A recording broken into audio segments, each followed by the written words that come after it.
people who are transgenders have an internal experience of gender identity that is different. So intersex people are nothing but they are identified at birth. Okay, they are probably born with both the sexes. It's very difficult, so they're ambiguous, right?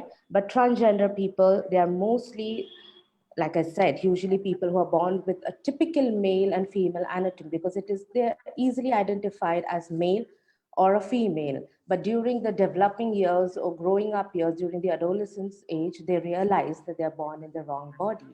Hence, they do not conform to the assigned sex.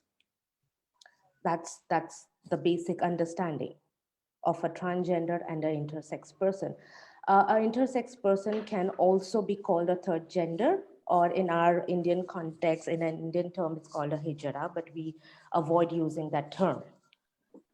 And transgender people not necessarily are intersex people. So what happens in these two, an intersex person over the time sometimes do go through the process of um, associating him or herself with a particular gender, but it is very unlikely. Intersex person basically do not associate with either of with the one particular gender. So there are times they're neither man nor female, right? That's how they are considered. And according to their whatever roles they want to identify it, they sometimes they take up being a woman. They associate themselves with the woman, and in some cases, very rare cases, they associate themselves with the male. However, most of the intersex people remain to stay just the way they are, just the way their body is. So if you happen to see, when I was doing my studies, the intersex person usually wears clothes where they have a typical kurta, Indian kurta with a typical lungi. So it's like they're making a bold statement of neither man nor woman. And with transgender people, yes, identity, they identify with a particular gender. So, and it's usually opposite. It's usually opposite. So if I'm a man and I'm born in the wrong body and I'm more associated with a woman, so that's where the transgenderism comes, the transitions. That's why it's called the transgender. So you're transforming from one gender to the other gender because you do not associate yourself with the sex assigned to you as well as the gender you are, um, you know, uh, brought up with. Any questions? I believe right now it is quite clear for me and even with others. So I would like to go forward with Inba.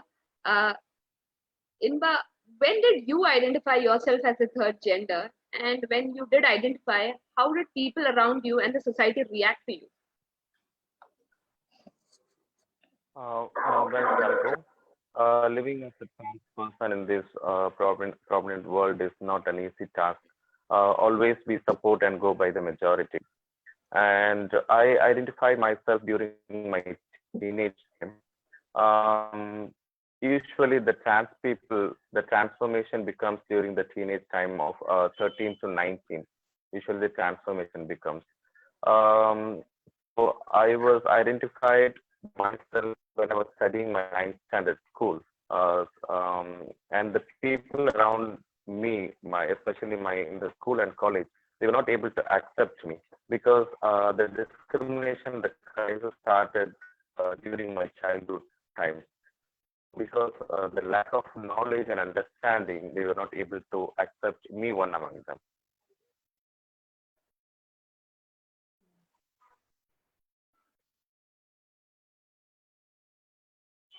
Talgo? Yeah. So as you were growing up, what are the issues that you faced? And since you identify yourself as a Christian, what all issues did you face as a Christian? Okay.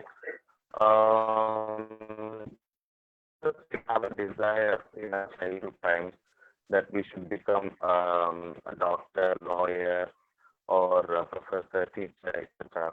Like that, even I had my childhood ambition or desire. I would say that I wanted to become a priest, Catholic priest. So I joined after completing my studies. I joined the seminary. And once I was there a couple of years in the seminary, one day the professor, the director, I would say, the director of the seminary called me and he said that this is the right place for you to continue your study in the seminary. And I asked for the reason, Father, what was the mistake I've done? Because the seminary is the place where they were streamline the students, the candidates, and they will make them perfect to be a priest. And without any mistake on my part, he said, "Being, I'm not sure about your sexual identity. I'm a bit confused with your gender. So this is not the right place for you to continue your studies in the seminary. If you're going to continue your studies in the seminary, you might spoil the other candidates who are aspiring to become a priest."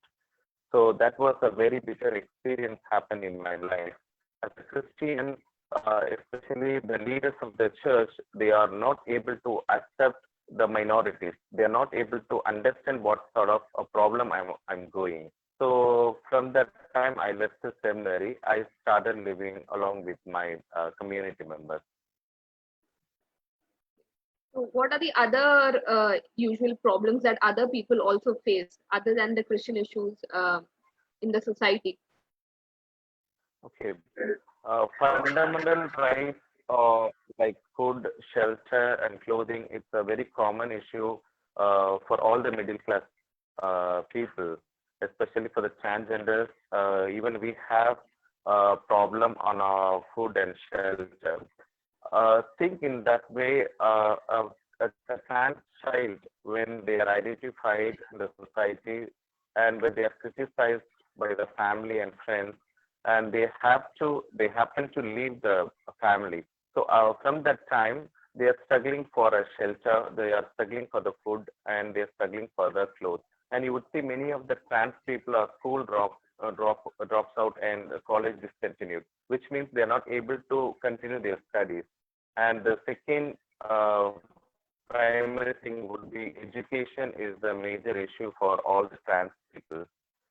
Because a lack of education, we are not able to get proper job in the future. Even if we want to go for a job, there is no proper education background, so we are not able to get a proper job. These are the common issues we come across. Okay. So I believe you also completed your BE in engineering, so bachelor's in engineering. So why didn't you opt for a job in engineering? Like you went in for social. Yes, that was a good question. I worked with a multinational company for a couple of years, but the discrimination crisis still a lot even in the multinational companies. So I'm not able to continue my job in the MNC. So I left the MNC and started working for my own community, uplifting my own trans people. So the discrimination is everywhere. The people are not able to accept and understand the problems what we are going. So most of us, though we get a job, also we are not able to continue it. So even though you were educated enough to have a good job at an MNC and you even got a job, but still you had to leave the job because of all the discrimination from the society that you faced. Exactly. Yes, yes, yes. Thank you, Inba, for that sharing your life with us. I would like to go back to Dr. Preeti. Like you said, that some people realize that they are trans or they are something like that at when they are hitting puberty. And so it's like they're choosing to be transgender. So why do some people choose to be transgender? And if they're choosing, why are we encouraging this? So when we are encouraging this, won't this send out a wrong message to the world? Like, yes, this is fine. This is completely okay. Okay. Let me share my screen again. So we need to understand one thing. That is,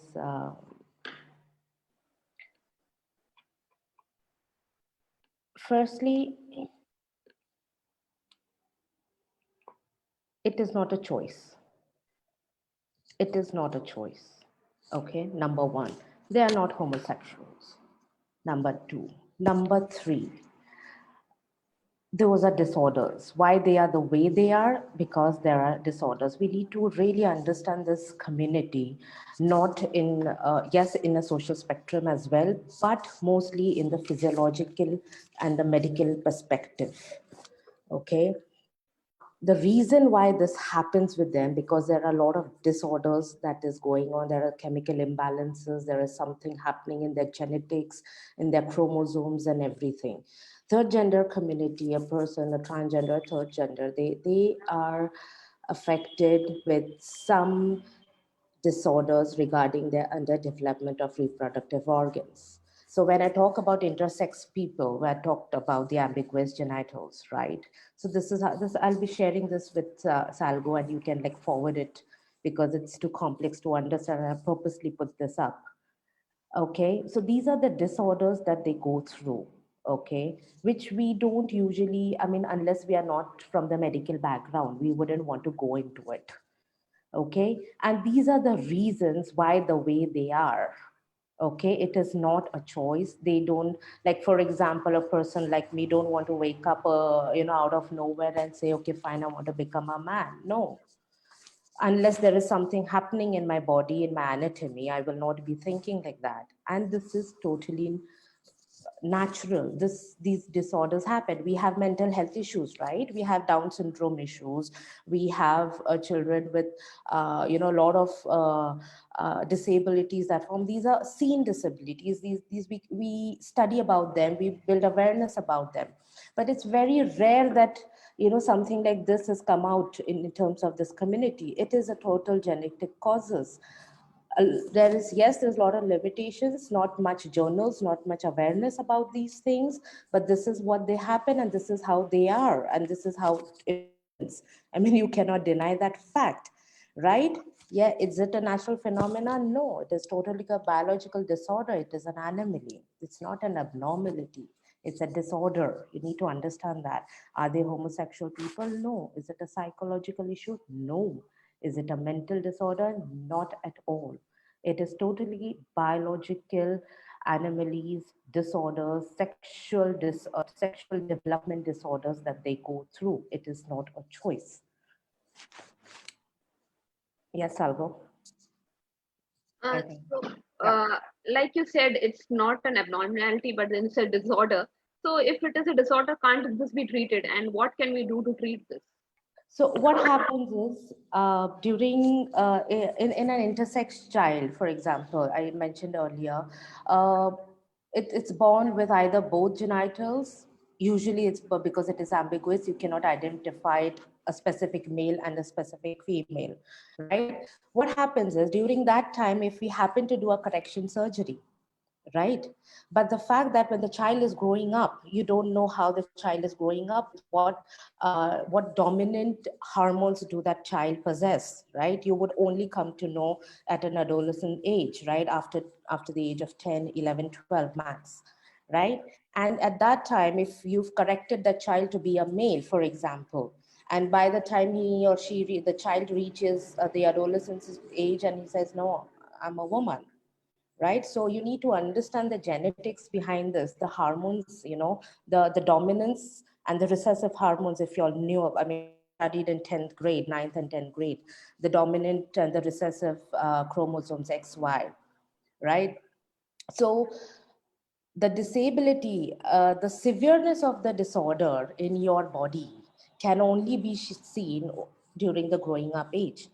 Yes, it can be treated, but there are a lot of limitations and complications to it. For example, a transgender wants to go for a sex reassignment surgery, right? In order to change the entire reproductive organ is an expensive process. So what they go is they just go for a normal surgery wherein they can just associate their sex and gender together, but not necessarily it is going to be successful. There are a lot of complication, it happens, but done under a good supervision of good doctors, but it is an expensive uh, process. Can it be treatable? It is not treatable, it is correctable. So it is all about correction of your sex, right? It is not the correction of the gender. It is the correction of the anatomy. It is the correction of the entire disorder. But genetically, internally, having hormonal treatments with no proper counseling and all, it can just go haywire.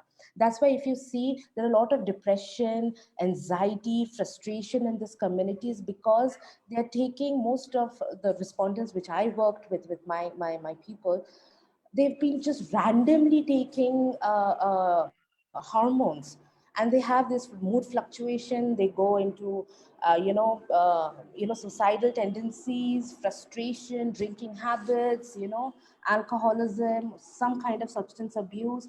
There have been a lot of suicide cases also. So this is where we lack, we as in the government lacks, because there is no proper health facilities, a thought given to these people wherein it is properly there needs a proper gynac who focuses on the correction of the surgery. We need good counselors, we need good psychiatrists. Okay, it's a big panel, and it's a big setup. So yeah, it is correctable. It can be not treated, but it can be corrected in forms with hormonal treatment, sex reassignment surgeries, and counseling. Yes. What I understand from what you're saying is we can correct the sex, but then there's nothing that we can do about the gender part, So right? the sex correction happens because of the gender. So if I'm assigned female, but I'm associated with a male, right? So the sex correction will be the male. So Yes. then my gender is being associated with the sex I associate with. So that's the correction that happens. Yeah. So it's not like, yeah, you're born a female, so I can treat you and make you stay as a female, or you're born a male, so I can correct you and treat you and make you stay as a male. That is not possible. If you do that, it is going to be crazy, because genetically the person internally associates with a particular gender, right? Because of the hormones, right? If you suppress those hormones for a particular time, I wish we had a doctor on this panel as well, but maybe for next time. But what happens is, what happens is there is a lot of mood fluctuation. It's better not to do that, because the child, the dominance of the hormones in the anatomy is so strong. Even if you inject, if I'm a born a female and you have to keep me as a female and keep injecting those female hormones in me, it's going to go bad. It will just react very bad. So it's always best to associate in this scenario. Born a male, feels like a woman, fine, go for the female correction surgery. Do it. You also need to understand the third gender people cannot procreate by birth. Okay, in terms of transgender, like I said to you, that they are born with proper female and male anatomies, but the fact that they do not associate themselves with the sex assigned, so born a female, feels like a male, right, will get attracted to obviously females. So the gender to gender, you get it? So there's nothing homosexual about this entire concept. Yeah, it takes a lot of time to explain this. Sometimes I need a lot of charts and all also. So yeah. Thank you. I believe that was quite comprehensive. So my next question is to Father Thomas Nanan. Uh, what is the biblical vision for transgender people?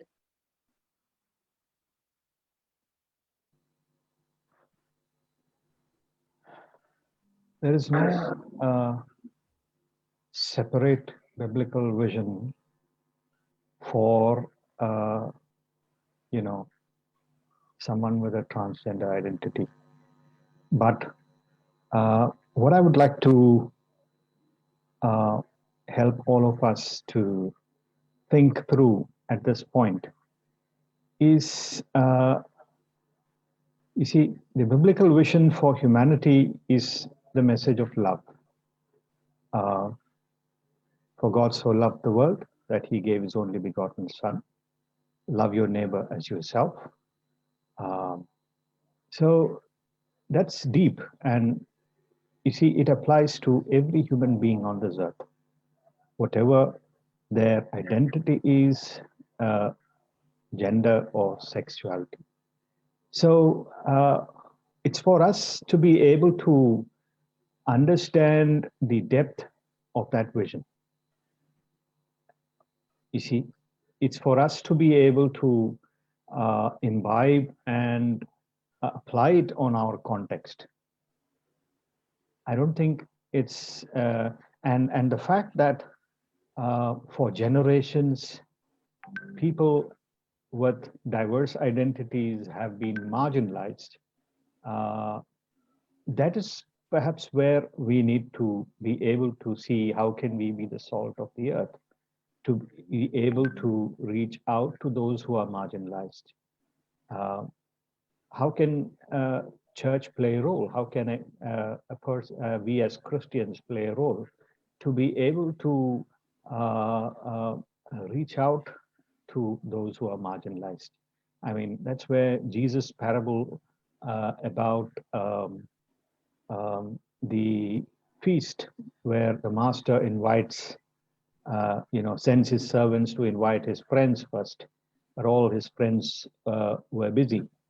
So the master gets hurt and upset, and then he sends his servants to invite the poor, the lame, the leper. Okay, uh, and yet the table is empty. All right, and then the master says, "Go to the bylanes. Go to the bylanes." The master knows if you call people in the bylanes, they won't come. So he says, convince them that they may be able to come. So that's where we are.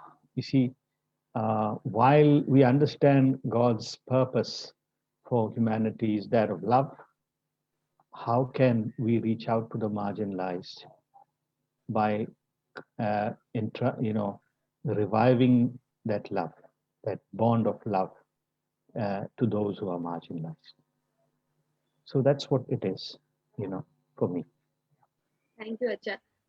Like the Bible has some significant stories about the Ethiopian eunuch in the New Testament, and also what is the significance of that story? And also, are there any prophets in the Bible who were transgenders or? Yeah. You see, the term eunuch as used in the Bible, um, it's dangerous to apply it to our times because there are diverse definitions of how the biblical community understood the word eunuch. You get a glimpse of that uh, where Jesus himself says, if you are born a eunuch, or if you are called as a eunuch, or if you are forced to be a eunuch. These three different categories, but one terminology used. Okay. Today, we apply the word. Nobody uses eunuch. Okay. We more or less use transgender, but transgender. These are, it's difficult to apply it to those definitions of how the Bible uses the word eunuch. A person, so Jesus acknowledges that there were people during his time who were born eunuchs. Okay, it's not just in the New Testament times. We see the word being used in the Old Testament as well. For example, by prophet Isaiah, blessed are the eunuchs. Okay, and this is particularly applying to those who are serving, in the king's staff. They were part of the staff, and we have historical records of not just from the Bible, but even in India, there were eunuchs who served the army in different times of the history of the country. There were eunuchs who served the king as the keepers of their treasury, such as in Manipur. You see, so there is a rich history about uh, people who identified themselves as transgender. They were born. They were also eunuchs who castrated themselves. Okay, they were castrated particularly so that they could be keepers of the king's treasury.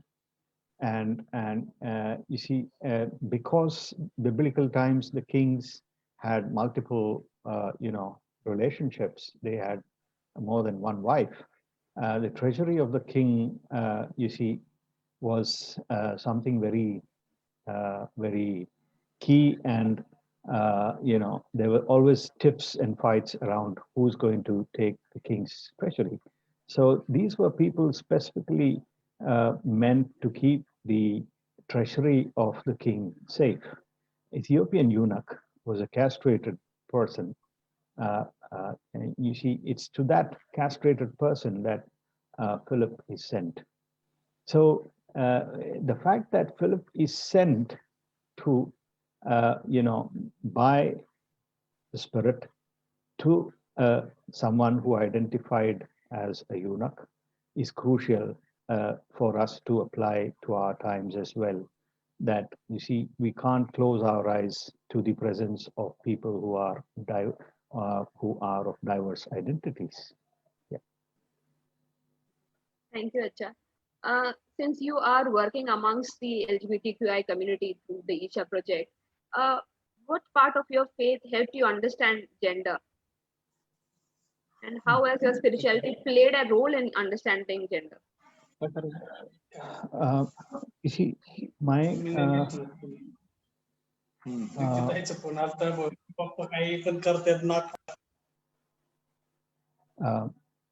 I understand humanity as God's purpose.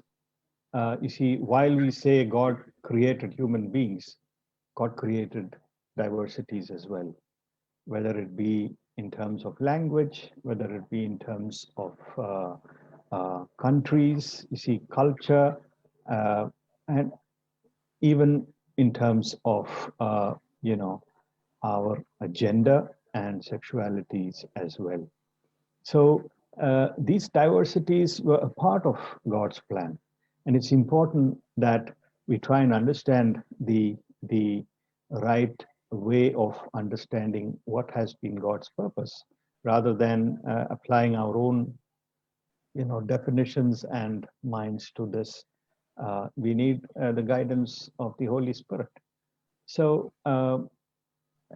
while trying to understand these diversities, something that helped me in my journey has been from my own background of being from the Orthodox Christian tradition, is that of the Trinitarian values.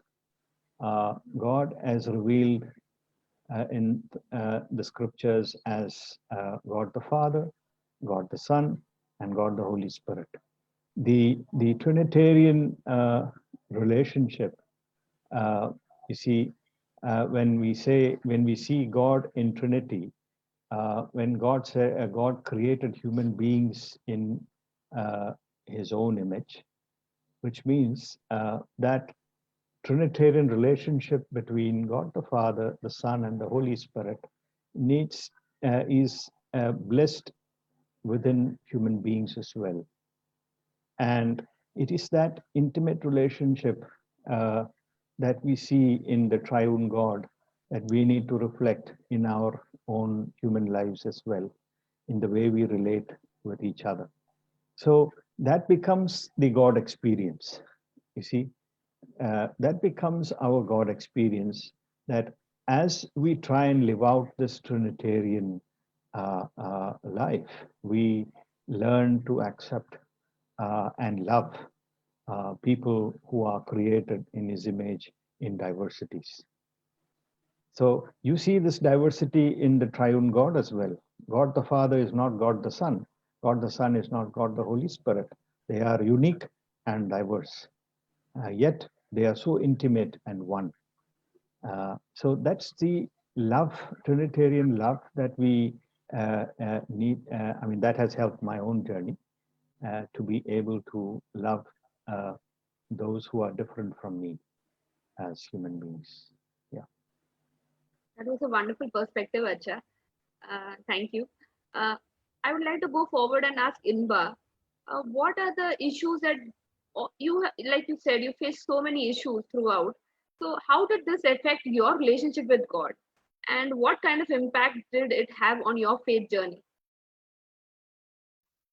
Well, Kalpuk, I had a very repeated question at the beginning of my transformation. That question still now it comes into my mind. Why, Lord, why it is to me? That was a very common and repeated question whenever I come across the discrimination and the crisis. I remember my first sexual harassment was at the age of 9. Likewise, many of the trans people, we come across a lot of sexual harassment. So at the beginning of our transformation days, especially in our childhood days. So that was a very, very repeated question comes into my mind why it is to me. But still, I need to accept the plan and the vision what God has for me. Why should I need to go to the seminary? Why should I need to be there for a couple of years? Why should I get trained there? And why should I need to come out of the seminary? And why should I need to work for the people, marginalized people, especially for the trans people? So all these questions, there is a great answer for me from the Bible. We should understand and we should accept Jesus came to this world for the least people. He came to this world for the sinners. He came to this world for the lost sheep. He came to this world for the prodigal son. He came to this world to find out the lost coin. Like that, we have multiple examples where we need to understand he has a love and concern for the least people. Likewise, he has a plan. I would say that I should need to work for the transgender community, and the relationship with God never affected my life journey till now. All this impact never affected my journey. That gave a lot of support. When I was criticized in the church, usually we go to the church on Sunday basis. I still remember the beginning of the transformation days. We all the trans people we go to the church and we sit together, and when we pray, I still remember the laity people. They wouldn't even turn towards us. They will not make. They will not talk to us. They will not make sign of peace during the service. All these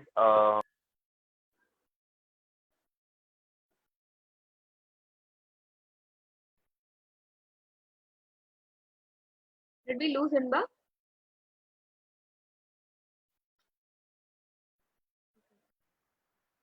I think she's in a place where the internet connection is a little low. By the time she joins in back, I would, following with Inba's testimony right now, I would want to ask Achin, why does the church not have a clear stance on transgender people? See, history has always been about the dominant.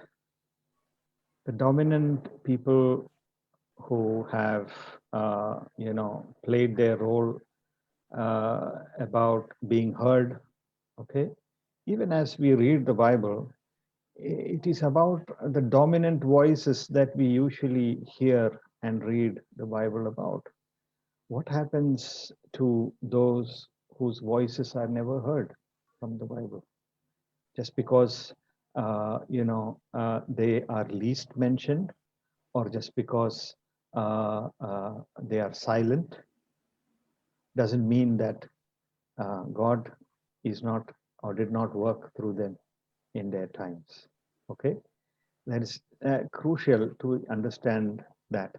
And so, while we understand that, perhaps church over the times of period of history has only been about the dominant class, the dominant narration and interpretation of the Bible.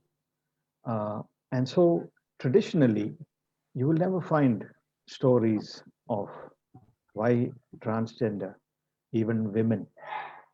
Do you find women narratives in the church? Most of our churches are patriarchal. So does that mean that God does not have a purpose of creating a woman? Let's you see. So the fact that church has not addressed it is a responsibility of the church, not God's problem. It's not God's problem. God is clear about his creation. There's no uh, you know, even it's a challenge for us, humanity, to understand disability. In God's sight, even the disabled are differently abled. I have a disabled friend today who can put the magic box that the Rubik's Cube. Rubik's cube, all the colors in within 15 minutes. She is able to put that together. I break my head. I mean, I consider myself as an able body. I can probably never do it in this lifetime, but she's able to do it. You see, uh, so that itself is a sign of God's purpose through people who are looked by society as disabled. I mean, here Dr. Preeti has, medically termed them as disabled. No, I look at them as differently abled. And God has a unique purpose through each of their lives. They are probably much more able than the so-called abled bodies today.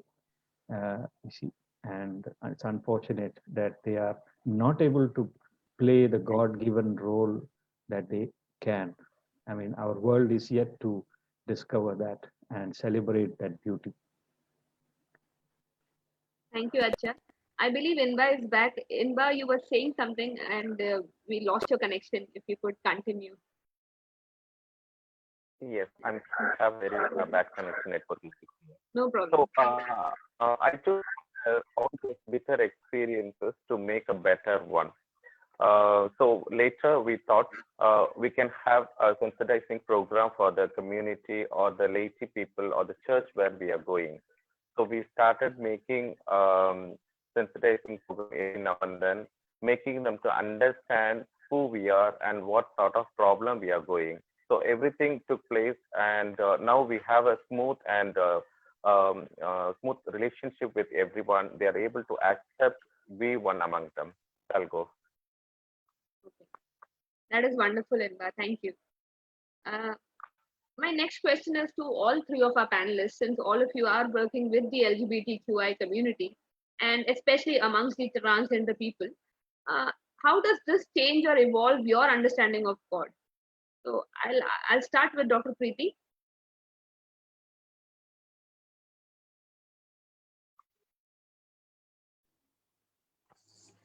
Um, well, that's quite a tricky question, Salvo, honestly. And while working with the community, honestly, I try to keep the religion aside. I try to see things in a very social perspective. However, I keep thinking to myself and I keep telling myself Isaiah 56, 1 to 8, when he talks about the covenant extended to all who obey. And he says in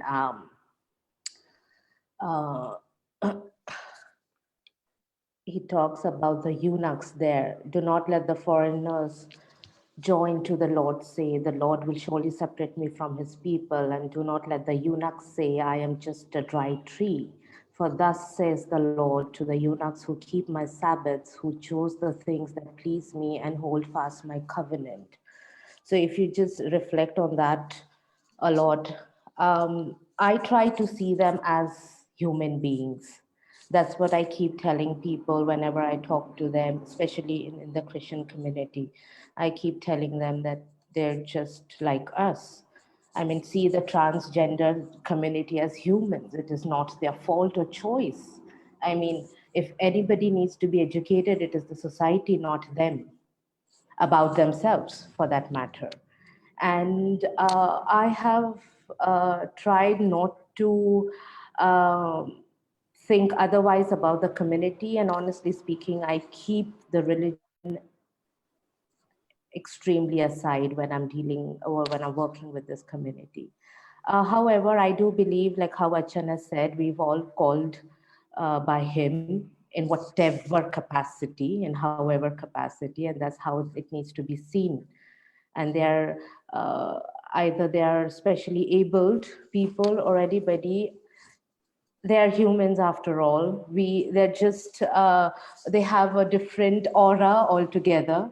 They have a different aura, and I think we need to also accept that and include that kind of culture, accept their culture and their structure of how they live in. I think we need to accept that. And that has nothing to do with religion or spirituality or anybody's personal faith. It's all about accepting it the way they are, just the way they are, because that's how they are. There is nothing different about them. That's just the way they are. If we can be sensitive towards especially abled people and differently abled people, so I think we can be more sensitive towards a lot of other things, towards other communities. And over the past, see, Salga, what has happened is these things have come out now. People are coming out of their closets and everything.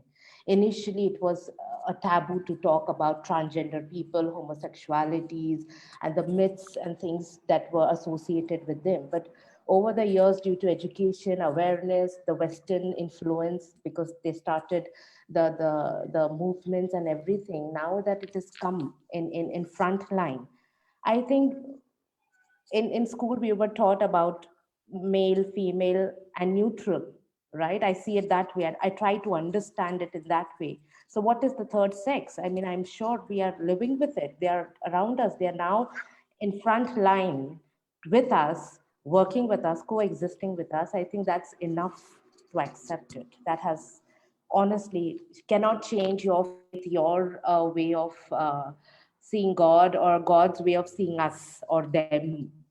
Have used the word us and them purposely. So yeah, Sargo. I believe what Preeti was saying is that she has never seen them differently. Like since she has been working with so many of them from such a long time, when we see a third gender person, we look at them differently. But then what she believes is she's not seeing them differently. Thank you, Preeti. Can we move forward with the same question to Father Thomas? I forgot the question. uh, the question was, how has the experience of working with the LGBTQI community, especially the transgender people, helped you evolve your understanding of God? Okay, yes. Um, it's definitely enriched my faith journey and helped me to understand that it's dangerous to apply a gender to God. It's very dangerous. Though in the Bible at large, God is referred to as a He, uh, because God is beyond human comprehension. And when we understand that fact, it's dangerous to apply a gender to God. And so I would love to you see communicate with God as God, uh, who is so intimate beyond my own gender, beyond human genders, human understanding of gender and sexualities. Uh, that's the sort of uh, uh, you know understanding I derive from, because I see God creating humanity in diversities, and so each human being represents God's image. And when we say God's image, whether it's a he or a she or a or the uh, they are God's image, and it's for us to be able to understand that mystery. You know, at times it's beyond our comprehension, but yeah, that's how it is. And I've learned to appreciate God's diversity in creation, not just among human beings, but in the creation around animals and plants. So, discovering, I mean, this short life has at least helped me to discern that. Yeah. Thank you, Acha. Inba, since you are evangelizing amongst the transgender community, what is your thoughts, and how does this evolve your relationship with God? Well, I see my God, or I would say Jesus Christ, has the multiple sexual personality within himself. Um, I've been telling in very many times that when we go through the book of creation, we see God created uh, man and man in his own image. He created male and female. So the image of God has multiple sexual personality within himself. That is my understanding, and so I see him as a trans person. I might be wrong, but as per my understanding, he has multiple sexual personality. He is able to understand the problems what we are going. So God Himself has the multiple sexual personality. There I'll go. Thank you, Inba. That was a wonderful perspective. Thank you. My next question is to Father Thomas Nenan. We went through this whole webinar, and the main question that I believe all of us have here is, as Christian youth, what role can we play? Uh, I want to appreciate the SACYN to organize this, webinar on this very sensitive topic, which many churches today are so hesitant as if even talking about it is sinful. Okay, and I want to appreciate because you are the church leaders tomorrow. I'm talking I'm glad to be able to engage on this and have a healthy conversation on this. Much of the church statements that we have had historically are out of ignorance. And so I would like our youth to be able to play the change agents, to be able to start healthy conversations in our places so that marginalization and discrimination based on gender and sexuality is stopped. You see, that is unfair and unjust. And that is not what we are called for. We are God's, royal priesthood, which applies to all Christian community, to be able to be the instruments of God in this world for a just world. So we need to be able to recognize that we are the change makers today in our lifetime. Our senior generation will find it difficult because I wouldn't put a fault on them because traditionally and generation to generation, we have been sort of, not heard the voices of the marginalized and the silent voices.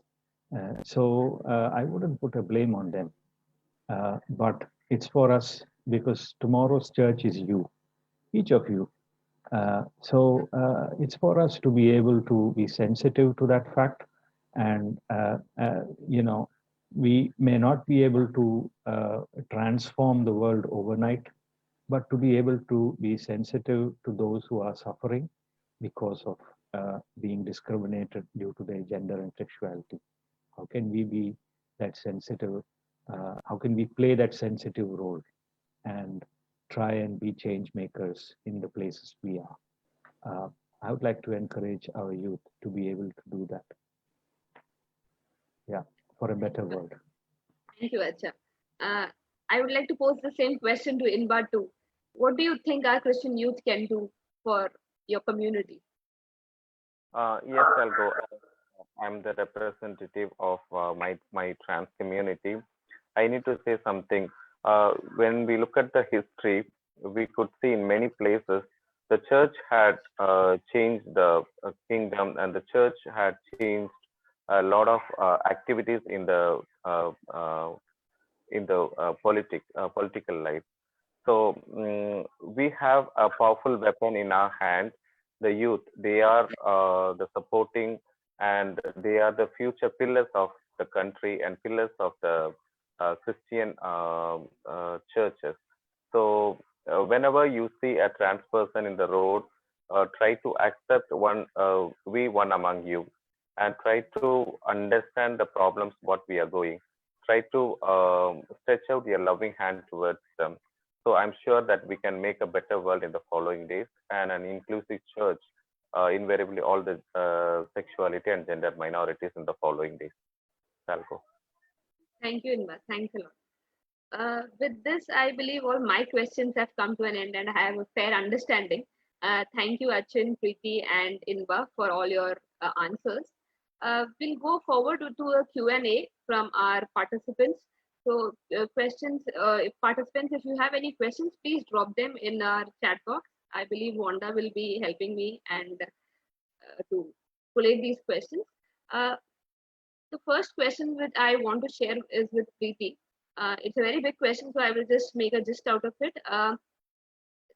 The question is that since we are saying that this is a genetic problem and we are talking about this as on basis of genetics, there are quite a number of things like lying, pedophilia, homosexuality, raping, and all these things are also connected to genetics, is what many of people are saying, like kleptomaniacs and all of this. So, if there is a logical interpretation, is aren't we also discriminating against them? So why are we allowing only this to be acceptable? Why should we accept this and not that? Is what the question is in a gist. Preeti.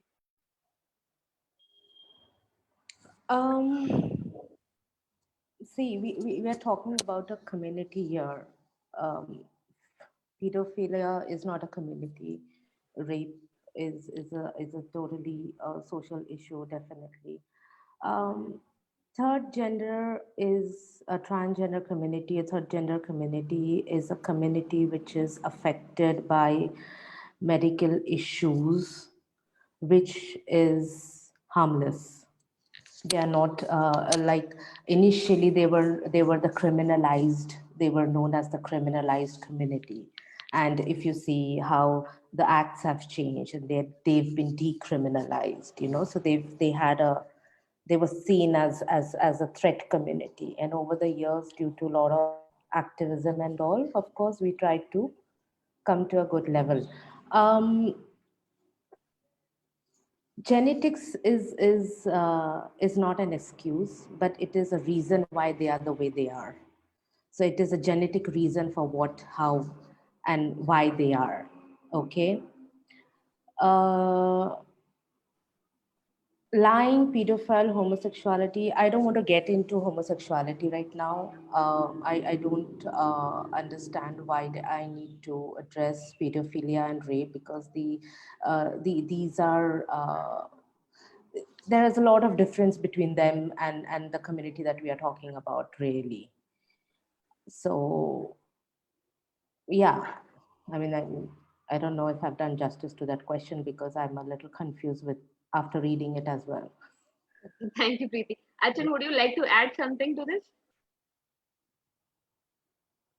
I will definitely add Please do. the fact that, you see,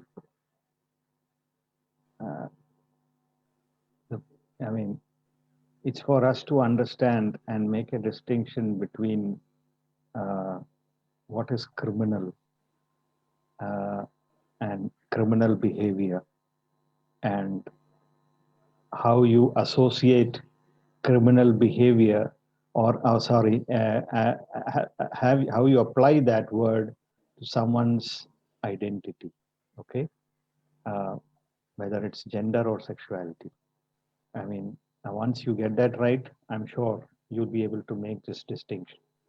So uh, uh, I mean, the challenge is to be able to first understand those definitions.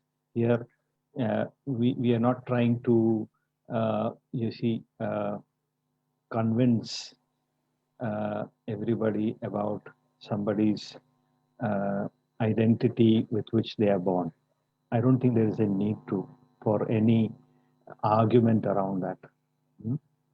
Uh, and so it's for us to be able to understand God's creation of how a person is born into this world.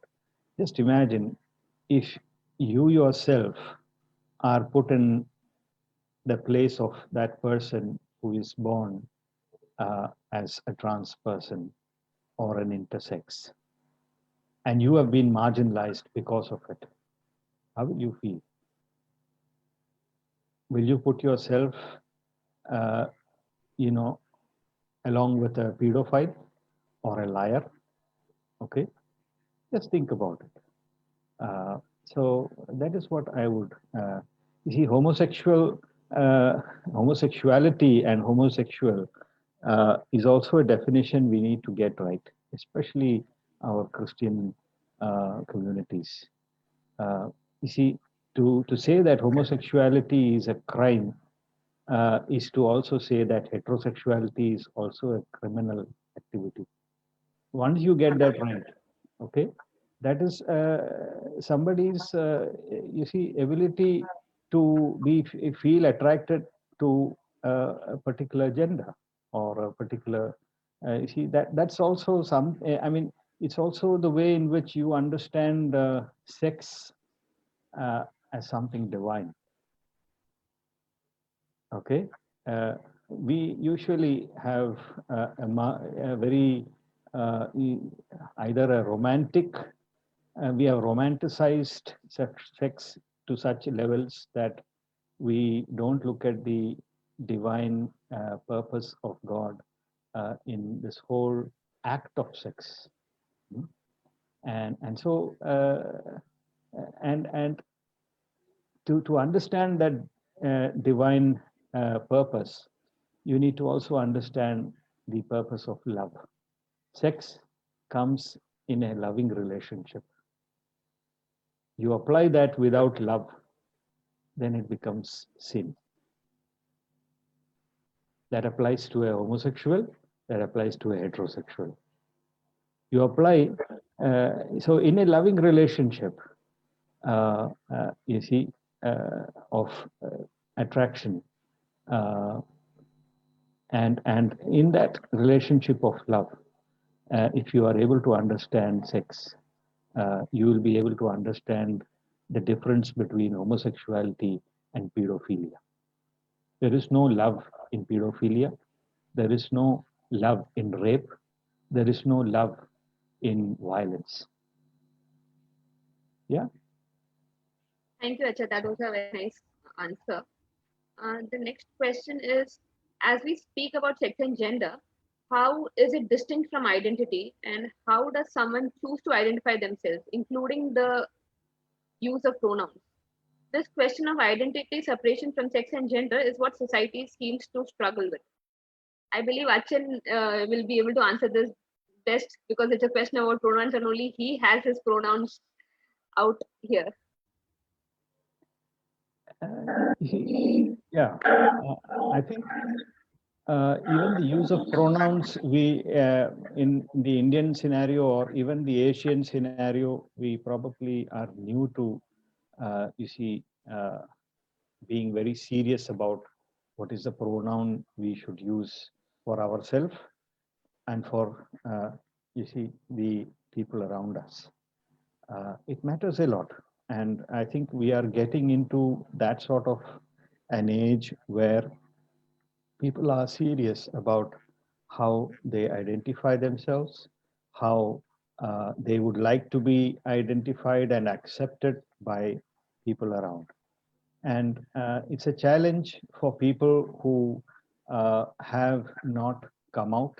There is, you see, all sorts of challenges for people to express their gender expressions.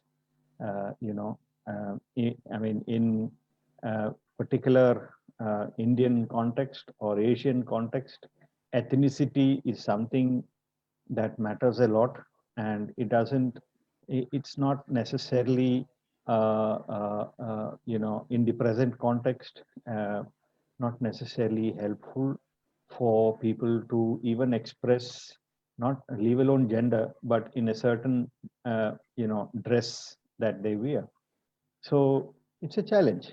But having said that, we need to be sensitive about the fact that we are slowly getting into a time an age where pronouns are crucial. The early we get that right, the better we become loving to the person before us. To be able to understand what is the pronoun in with which they are comfortable, the person whom we relate to are comfortable, is the best way to love the other. Thank you, Acha. Uh, the next question, we have both a social and a biblical point of view. So I guess social point of view can be answered by Dr. Preeti.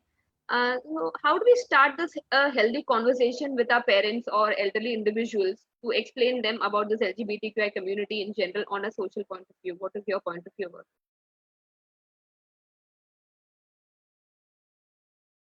it? I keep clicking the wrong thing. Okay. So, Salka, what happens is it is a challenge, especially in at home. But I just wanted to mention a few things earlier, but I'll do it now. You know, there's a month in October. In October, there's a date. 11th October is the coming out date, if I'm not mistaken, right? So if church could initiate that, include that in their services, or have a special program wherein, when all the parents are there joining together, praying for that community and all, and talking, having healthy discussions, right? So that could be a start from the church. And while coming home, right, at home, the only way to speak with our parents is to have decent small conversations. Like, for example, I'll just give you an example of my house, basically. So, like you've already mentioned, my dad and my entire family is into the ministry, right? And when I first came up with this topic, and I went to my father and I told him that I wish to, study this community, and he goes like, yeah, go ahead, yeah, fine. I'm like, okay. So I said, how do you say that? I mean, don't you feel a little uncomfortable? And then he mentioned something that when he was in the UK doing a kind of course there, he worked amongst the homosexual, the gay and the lesbians and the transgenders. Then it was the 80s. And they would secretively do the gay marriages in the church, Westminster Abbey, right? And then he spoke to me about this. Now, the fact that I had that kind of culture at home, how do I take it out to other people and to sensitize them, right?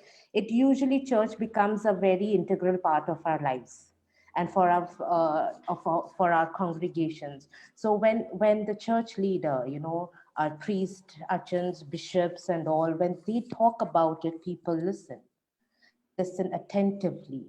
They want to hear it. Most people say they don't want to hear it, but yes, they do want to hear it. So when a priest really starts talking about and addressing this, like how rightfully Achan spoke about, how the Bible welcomes everybody. It talks about humanity, it talks about good news of humanity, love, right? The same way you just initiate those things. At home, yes, it becomes a little difficult because of the traditional practices that we are going through, and it becomes for the transition for our elders to understand this concept, because the conditioning over the years for our elders have been so difficult, and it's so difficult to break. I think church becomes a very integral part to initiate this discussion and taking it back home rather than having it at home and coming it to church.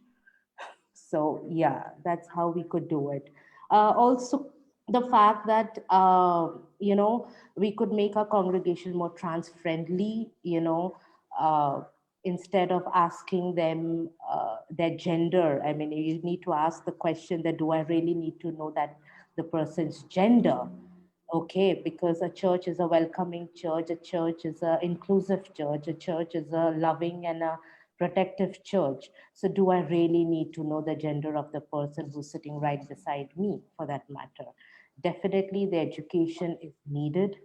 Yes, and I think church becomes, because large group of people come together to worship. So yes, this, and the fact that Joy very aptfully talked about pronouns. right? It is important to not know the gender, but it is important to how we address them, how they would like to be addressed as. That is very necessary, because a little bit of wrong pronouns here and there, and you become on the hate list of the person. Honestly speaking, I have gone through that. So yeah, Salgo. Thank you, Preeti. Achin, like the question is, how do we address this to our elders biblically? Since I had also sent you this question earlier, that how do we identify this prejudice and how do we correct our traditional approach about how the other gender should be according to certain verses in the Bible? So, biblically, how do we talk about this to our elders or our parents? Yeah, to do justice to this difficult question, we also have to understand the times from which our elders come from.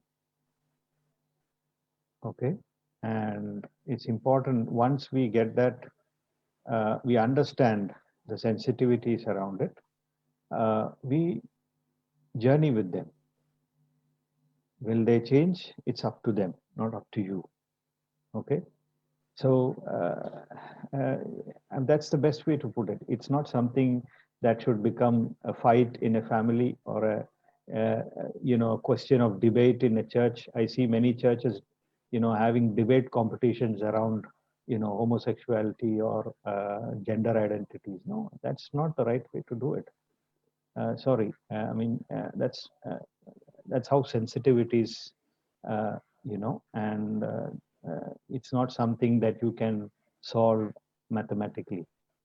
Uh, so one has to be very sensitive to it, because tomorrow our own child will have such difficulties. People may go through our own child or our neighbor's child, or our own brother or sister may be having such difficulties to come out. So let's be sensitive to that. Let's not think that you see the so-called LGBT community is out there, outside the church. They're already part of our church. Unfortunately, they are not able to come out because of all sorts of stigma around the way we approach this whole topic. How would somebody who probably has not come out and identifies oneself as a trans person in the church feel, or a gay person feel, when we are having such debates in the church?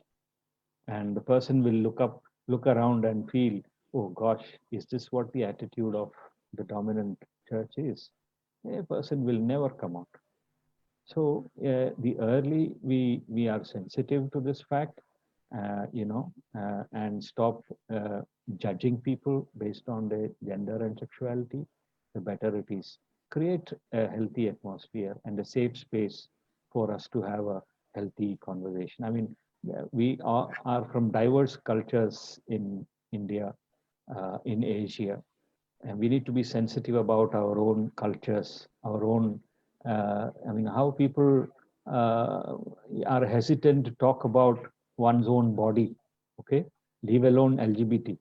Our own bodies, human body, people hesitate to share something in in a prayer fellowship or even in a community meeting, because that's how our own culture has engaged with human bodies. We need to be sensitive to that fact to be able to start a healthy conversation. And you see, it clicks in different ways in different diverse communities. One needs to be sensitive, but also uh, put your foot down when there is an abuse happen. That's important. Yeah, don't close your eyes when an abuse happens, passively or actively. Thank you, Acha. Before I go on to the next question, I would like to inform you all that Inba has to leave because she has to attend a function. So I would like to thank Inba for attending our webinar as a panelist and sharing her life story with us. Thanks a lot, Inba. It was very heartfelt, and I believe it has changed a lot of emotions amongst us. Uh, I'd like to thank you from our from officially from the SACYN group. Would anybody else want to say anything? If anybody has any questions asking directly to Inba, please send them in the chat box. We will get the answers and put them back on the SACYN site. Thanks a lot, Inba. So I will go to the next question.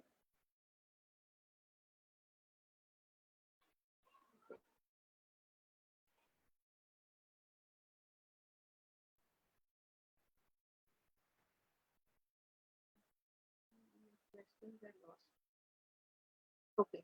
Yeah. So this was a question. This is a little more towards the sexual identities, but then I would just pick it up so that. So there is love and acceptance message, and for the LGBTQI community, like you say from the Bible. So, do we accept this practice of homosexuality, and what does the Christian community think about this? And how does the LGBTQI Christian view this? That is the question. So, I would like to pose this question again to Achin. Yeah, we often think. Sorry, is there a background? We often have misunderstood the terminology homosexuality to apply to somebody who sleeps around with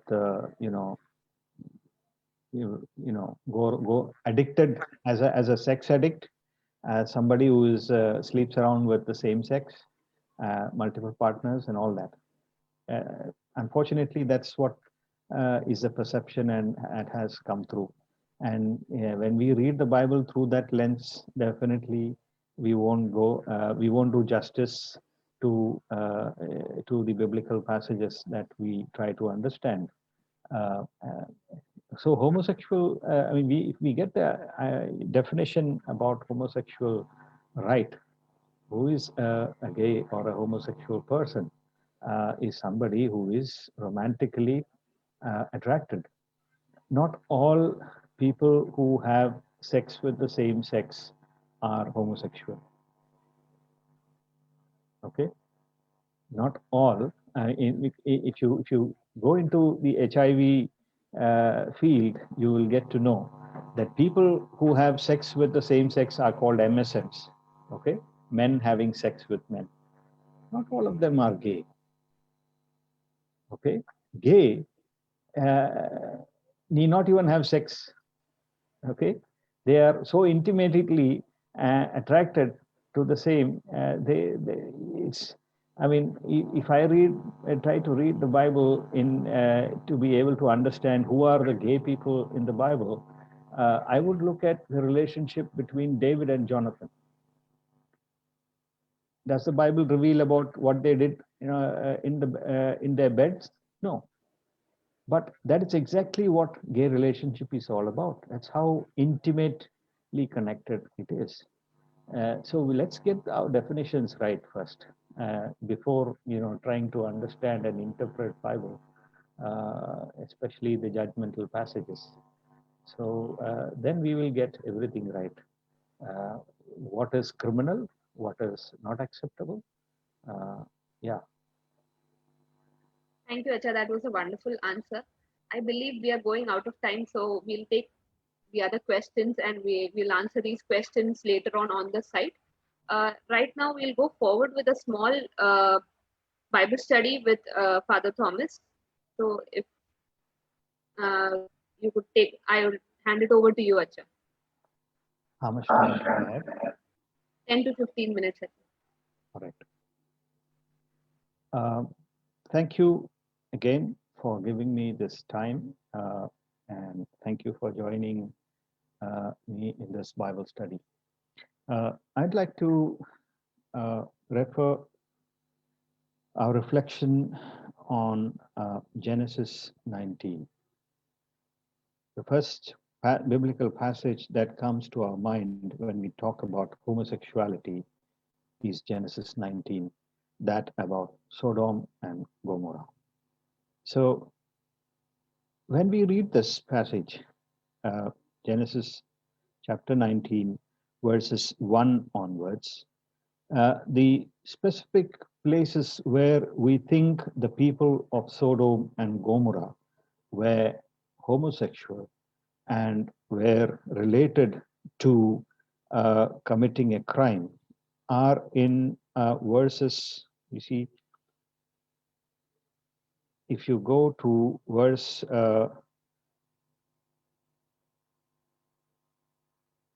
5, chapter 19, verse 5.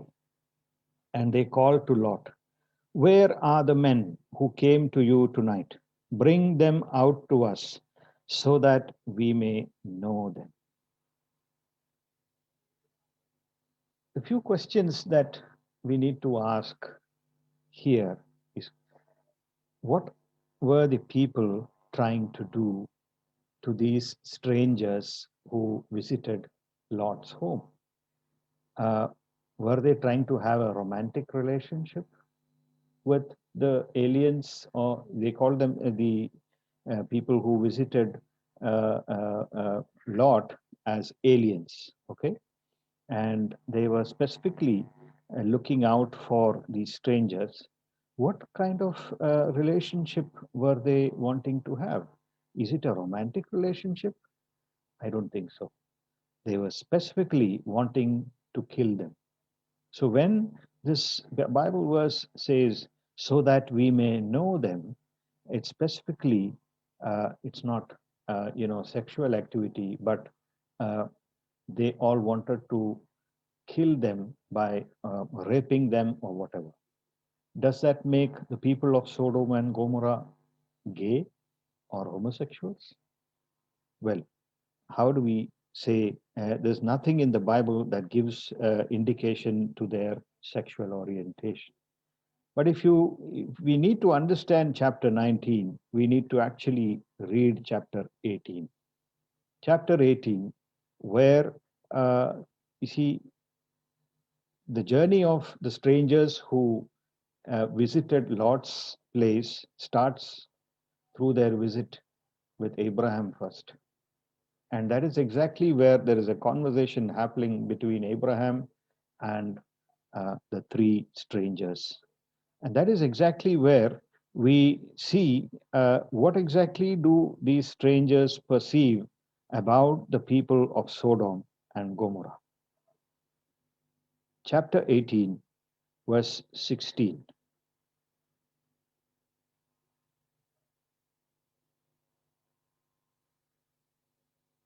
No, verse 20.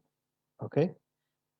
Then the Lord said, "How great is the outcry against Sodom and Gomorrah, and how very grave their sin. I must go down and see whether they have done altogether according to the outcry that has come to me. And if not, I will know." This is not about gay activity or homosexuality. There is something unjust that is happening in Sodom and Gomorrah. The outcry has reached uh, the Lord's ears. And as we see in chapter 19, the people were totally inhospitable. They didn't want the strangers there. They actually wanted to kill them. Lot is also a foreigner in the land of Sodom and Gomorrah. And so any success that Lot had, probably as a trader, uh, people associated that with the foreigners, or the way the Lot has been practicing that. And so, you see, we fail to understand the unjust activities of the people of Sodom and Gomorrah. It's unfortunate how we use the word sodomy, in the dictionary and in history to apply to same-sex behavior or homosexuality as an orientation. There's nothing actually in these two passages to reflect a romantic attraction and a love between two individuals. Okay, that is not what is homosexuality or gay relationship is. So it's unfortunate that we have been doing that from generation to generation. So the people of Sodom and Gomorrah were involved in unjust activities, which we don't get too much about what it was all about. But what we see in chapter 19 is that they were totally inhospitable, and that is what we get to know about the people of Sodom and Gomorrah. A similar indication about chapter 19 of Genesis we get in Judges, the book of Judges, chapter 19 as well, which I will leave you all to be able to think through. But that is exactly what, again, it's wrongly applied, and you will get an indication of what those unjust activities all about. And there again, it's an act of rape that the people have come to do. You see, rape and homosexuality doesn't go together. It's criminal to have rape, and that's not whether it's done in a homosexual relationship or in a heterosexual relationship. Rape is rape. So let's get those facts right, and I will leave my reflection. I will leave this reflection to that. Thank you for this. Thank you, Acha, for your reflection. I would like to thank Achin and Dr. Preeti for joining us as panelists today and giving us their perspectives about this topic. I would like to hand over to Prasansa, our SACYN coordinator, to take this forward. Thank you. Yeah, thank you everyone for such a wonderful webinar. Special thanks to our panelists for accepting our invitation and sharing your thoughts on the topic. And although Inba isn't here, I think we should thank her personally for being so courageous to share out her personal story in this public platform. So we are very grateful to Inba, and as well as our other two panelists, Father Thomas and Preeti, for reflecting on this topic so delicately. So this topic has been of interest for many of us, and today we got this opportunity, and we really thank you for your time and also reflecting within us. And thanks to all the participants for being so patient with us. It was indeed a long webinar, and I think the time is still not enough to cover this topic well enough. I have a few list of questions, so I would really appreciate if our participants could just answer to this question. It's an objective question, so it won't take you more than 2 minutes to go through it. So after this poll, we will just end the webinar. So can I request all to attend to it? I hope it's feasible to everyone. It's visible to everyone. So. It is. Okay. Would you please attend to the questions? And maybe if our panelists would take up this time to share a final takeaway message, in short, very short takeaway message.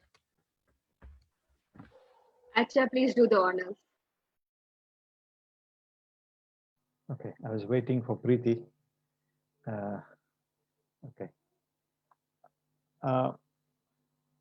Perhaps those who are taking part in such a webinar on this topic, it's their first time, and I hope it's not their last time.